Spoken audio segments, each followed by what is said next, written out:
Hello everyone, welcome to cinema और मैं। तो आज मैं जिस मूवी को एक्सप्लेन करने वाली हूँ उसका नाम है डोर।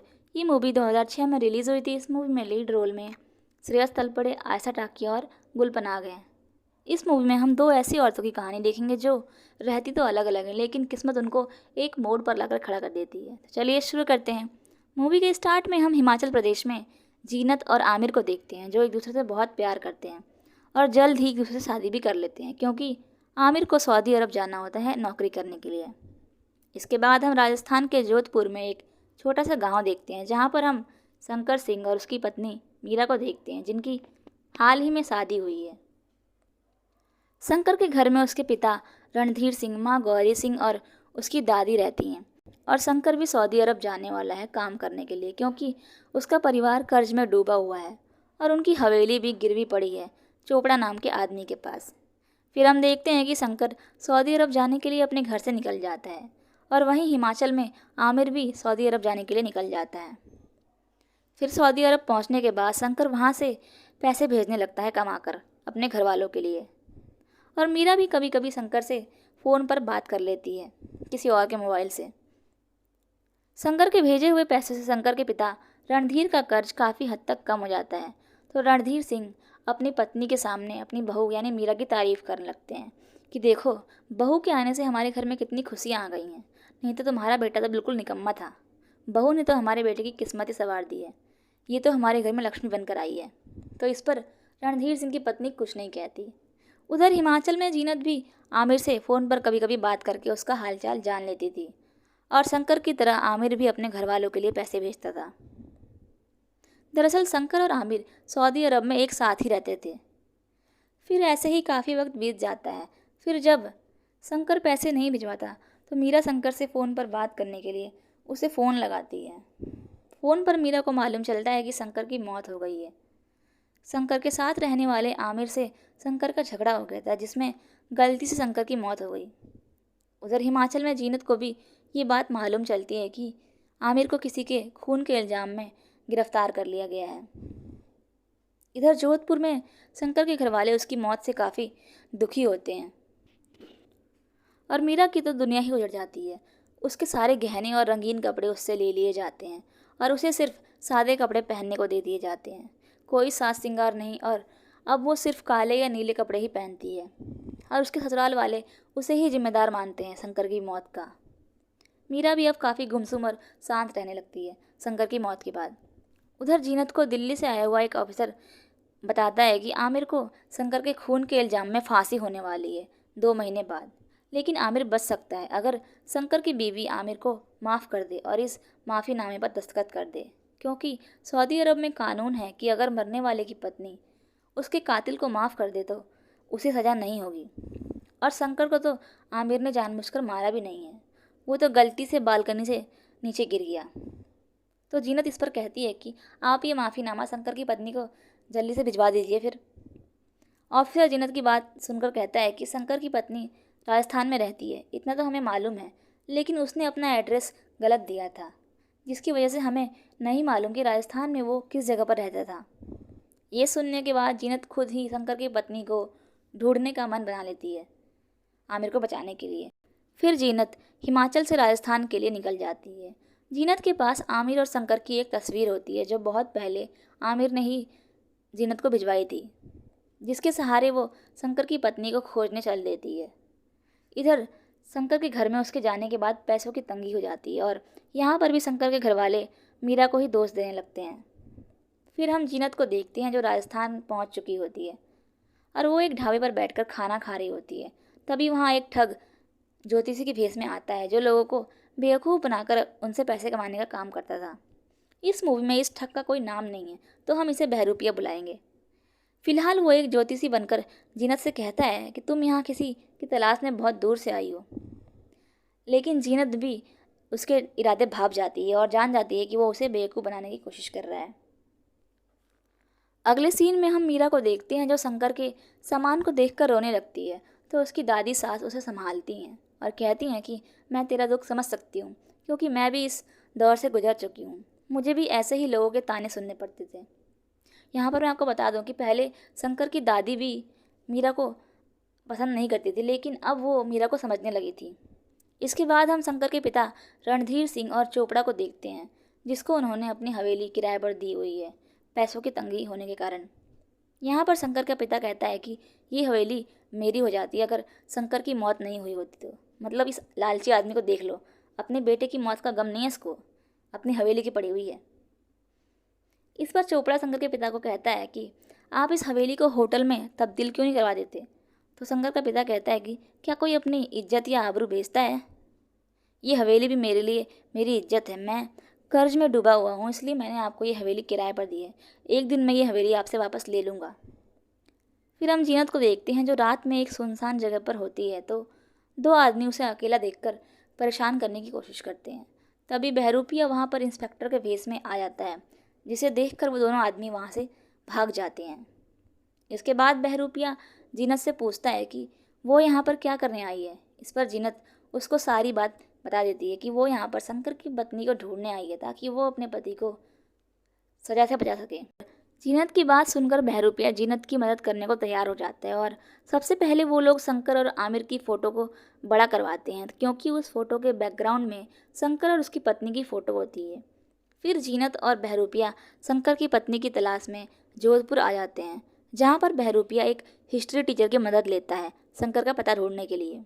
उस हिस्ट्री टीचर की मदद से जीनत को शंकर का घर मालूम चल जाता है। फिर जीनत शंकर के घर जाती है, तो शंकर के माँ बाप पहले तो जीनत से अच्छे से बात करते हैं, पर जैसे ही उन्हें मालूम चलता है कि जीनत उनके बेटे के कातिल की पत्नी है, तो वो लोग जीनत पर बरस पड़ते हैं और उस पर गुस्सा होने लगते हैं और उसे घर से निकल जाने के लिए बोलते हैं। हालांकि जीनत उन्हें समझाती है कि आमिर और शंकर के बीच में जो भी हुआ वो एक हादसा था, और आमिर ने जानबूझकर शंकर को धक्का नहीं दिया था। पर शंकर के माँ बाप जीनत की एक बात नहीं सुनते, और शंकर की माँ तो जीनत के ऊपर थूक भी देती है। ये सब होने के बाद जीनत वहाँ से चल देती है, और फिर वो मीरा से मिलने के लिए तरकीब लगाने लगती है, क्योंकि शंकर के माँ बाप तो मीरा को जीनत से मिलने नहीं देंगे। इसके बाद बहरूपिया मीरा के घर के आसपास ही रहने लगता है भेष बदल कर, ताकि वो पता कर सके कि मीरा कहाँ कहाँ जाती है, जिससे जीनत मीरा से बात कर सके आमिर के बारे में। बहरूपिया फिर मीरा के बारे में सब बात पता करके जीनत को कहता है कि तुम औरतों की ज़िंदगी भी कितनी कठोर होती है। तुम्हारा पति मर जाए तो तुम औरतों की ज़िंदगी कितनी बेरंग हो जाती है। ना रंगीन कपड़े पहनना, ना साज श्रृंगार करना, और पूरी ज़िंदगी अकेले गुजार देना। और वहीं अगर किसी आदमी की पत्नी मर जाए तो वो तो दूसरी शादी कर लेता है, क्योंकि वो तो मर्द है ना, वो पूरी ज़िंदगी अकेले कैसे गुजार सकता है। बेचारी मीरा का भी यही हाल है, पूरे दिन घर पर काम करती रहती है और सिर्फ एक बार घर से बाहर निकलती है, वो भी मंदिर जाने के लिए। बहरूपिया की बात सुनने के बाद जीनत फिर उसी मंदिर में जाकर मीरा का इंतज़ार करने लगती है, उससे मिलने के लिए, जहाँ पर मीरा जाती है।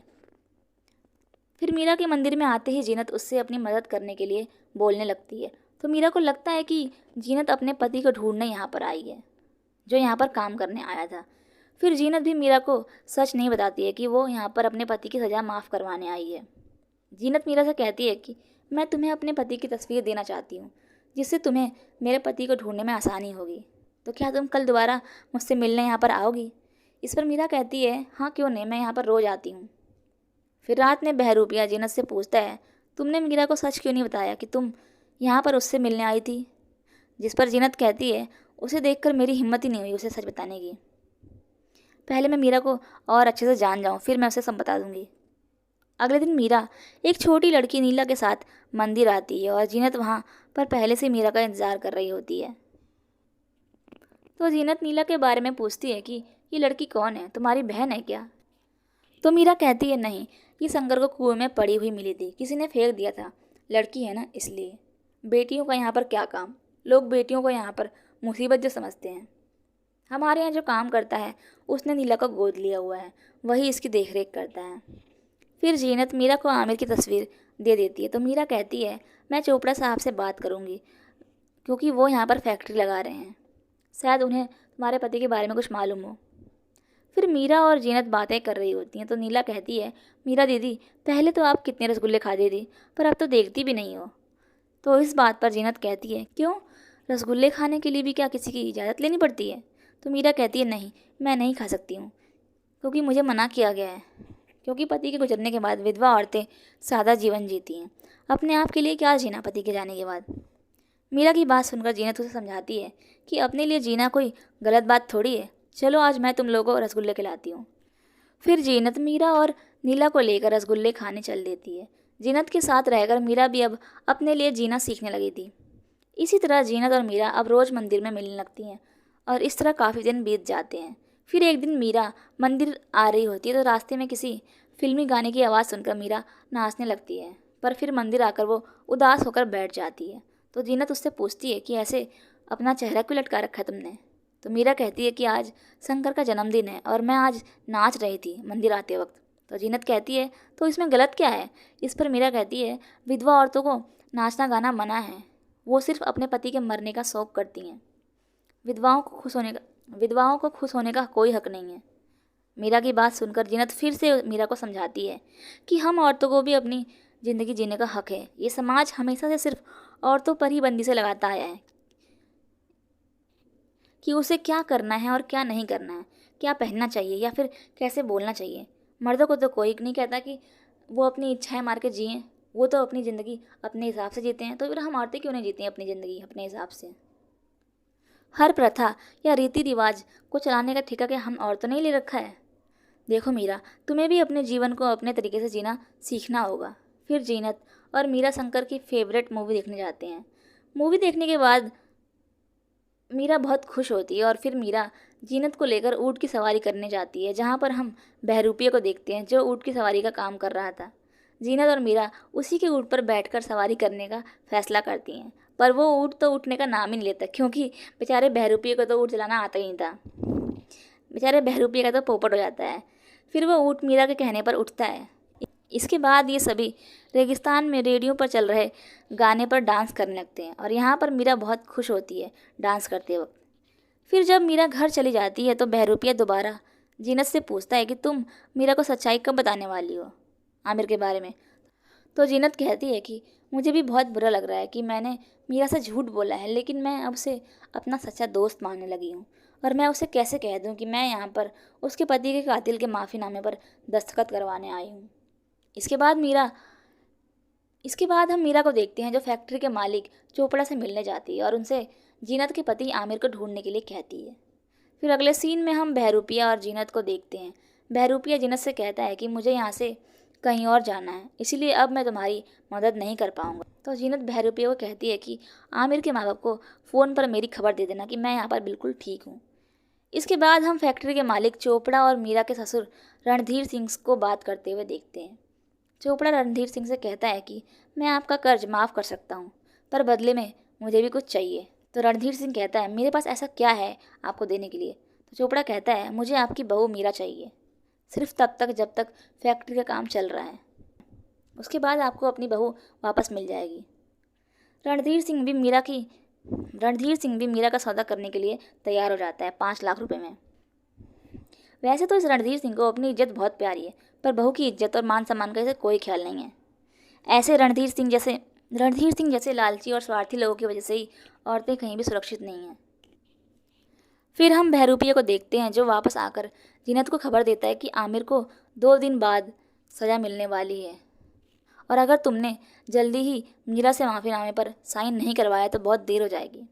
इसके बाद जीनत मंदिर में जाती है और वहाँ पर जैसे ही मीरा आती है तो जीनत उसे सच बता देती है कि वो यहाँ पर अपने पति की सज़ा माफ़ करवाने आई है।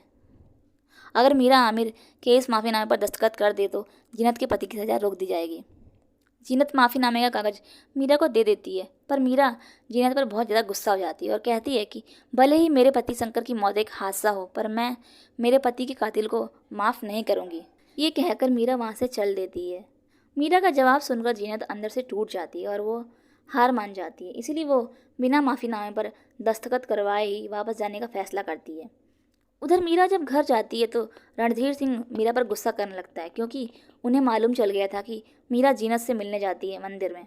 रणधीर सिंह मीरा से कहता है कि औरत जात को आज़ादी देने का यही अंजाम होता है कि वो घर की मान मर्यादा और इज्जत को मिट्टी में मिला देती हैं। आज से तेरा घर से बाहर जाना बंद। ये बात सुनकर मीरा भी कहाँ चुप बैठने वाली थी। वो कहती है आप तो मान सम्मान और मर्यादा की बात तो मत ही कीजिए। क्या मैं जानती नहीं हूँ कि आपने इस हवेली के बदले मेरे शरीर का सौदा किया है उस चोपड़ा से। उस वक्त आपके ये आदर्श और संस्कार कहाँ चले गए थे, जब अपनी ही बहू को आप 5 लाख रुपए में बेचने का फैसला किया था आपने। फिर रणधीर सिंह गुस्से में मीरा को कमरे में बंद कर देता है, पर रणधीर सिंह की माँ मीरा को आज़ाद कर देती है उस कमरे से और कहती है, देख मीरा, जो भी करना अपने दिल से करना, क्योंकि दिल के फैसले कभी गलत नहीं होते। लेकिन उसी वक्त मीरा की सास वहाँ पर आकर मीरा को रोकने लगती है जीनत के पास जाने से। लेकिन रणधीर सिंह की माँ के आगे उसकी सास की एक नहीं चलती।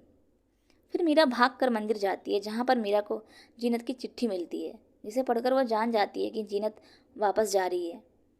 फिर मीरा रेलवे स्टेशन पहुँच जाती है जीनत को ढूंढने। जीनत ट्रेन में बैठ चुकी होती है वापस जाने के लिए, तो मीरा उसे ढूंढ लेती है और आमिर के माफ़ीनामे पर दस्तखत भी कर देती है। इसके बाद ट्रेन चल देती है तो जीनत मीरा को अपने साथ चलने के लिए बोलती है, तो मीरा भी जीनत के साथ ही चल देती है, एक नई ज़िंदगी की शुरुआत करने के लिए, पुराने रीति रिवाजों और बंदिशों को तोड़कर। और ये मूवी यहीं पर ख़त्म हो जाती है। वैसे हमारे समाज में विधवा औरतों को काफ़ी कुछ सहना पड़ता है, कभी कभी अपने परिवार की वजह से, तो कभी कभी समाज की वजह से। उन्हें अपने अंदर की इच्छाओं को मारना पड़ता है, ये सोचकर कि 4 लोग क्या कहेंगे, कि देखो ना, इसका पति तो मर गया है और ये कैसे हंस बोल रही है। अगर आपको मेरी वीडियो अच्छी लगे तो वीडियो को लाइक करें, शेयर करें और चैनल को सब्सक्राइब कर लें। और ऐसे ही इंटरेस्टिंग और मोटिवेशनल वीडियो को देखने के लिए मेरे चैनल को सब्सक्राइब कर लें। Thanks for watching. Bye bye.